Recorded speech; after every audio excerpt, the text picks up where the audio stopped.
My dad was a letter carrier postman, and I was of the age, I am of the age where my mom basically was at home. And the foods, the background in foods comes from everything being made from scratch in the Italian household. I think I actually started when I was around 12. I used to make cookies for my family and friends at Christmas time and give them gifts, and I'd like to have different assortments. And so I think it started way back then. I used to bake a lot. My mom did a lot of the Italian foods, but she didn't do a lot of baking, and so I guess I turned out to be the household baker. It started way back then. And I guess it was about 8 years ago, I was working in an editorial position in Bennington, and the company moved to Georgia. And there I was at 55 with no job. And thinking that it would be hard to get a job, I said, might go into something I really like. And fortunately or unfortunately, I watched a little too much Food Network at that time. Saw a lot of small companies around the country, little artisan companies, baked from scratch. And I said, if they can do it, I can do it. So I tried, and I'm still here. I knew I would put a lot of hours in, but I wasn't quite sure that I was going to put in 60, 80. So, owning your own business is a commitment. But I love everything I do. I just don't like the paperwork. I decided I wanted to put only really good ingredients in, local ingredients. And they're more expensive than buying, brand name jellies. And so I went local. I think before it became popular, I started trying to use local ingredients. And sometimes people appreciate it, and sometimes you have to find your own niche because they may not. But the local thing is really big now. People are realizing that good food is worth a little extra cost.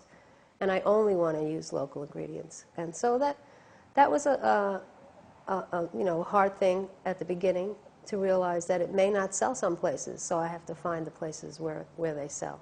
I like working with spices and ginger, and I like to take a basic cookie dough and try different flavors. I've got a cocoa amaretto woodchuck. I have chocolate-filled fudge bears. And I like using good chocolate and good cocoa. But it's fun adding spices and different oils and flavors. You start with, it's kind of an artist's palette, and I just like to change things. Of course, my family and friends are my guinea pigs, so they get to try them and either do a thumbs up or thumbs down. I'll have to fess up. I like eating those snowball. Who makes those, Hostess snowballs with the pink? They make them green at St. Patrick's Day. And then I don't want anybody to know I've eaten it, but then I get out of the car and I have coconut all over my shirt. So there's no way to hide it.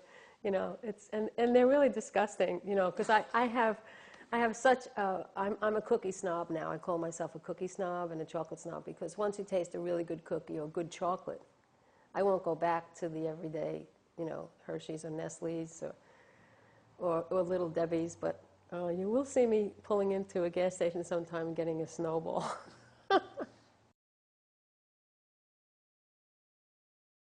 I'm a cheesecake fanatic. I love cheesecake, and that's probably what I probably would kill myself eating the cheesecake, so I wouldn't have to have the natural way they do it, the other way they do it.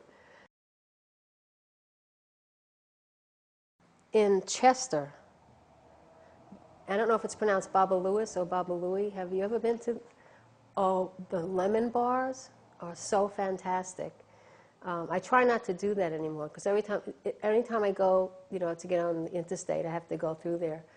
And I try not to stop there, because I have to buy the lemon, and then I want to buy some of their breads, and so it's a fantastic place to go.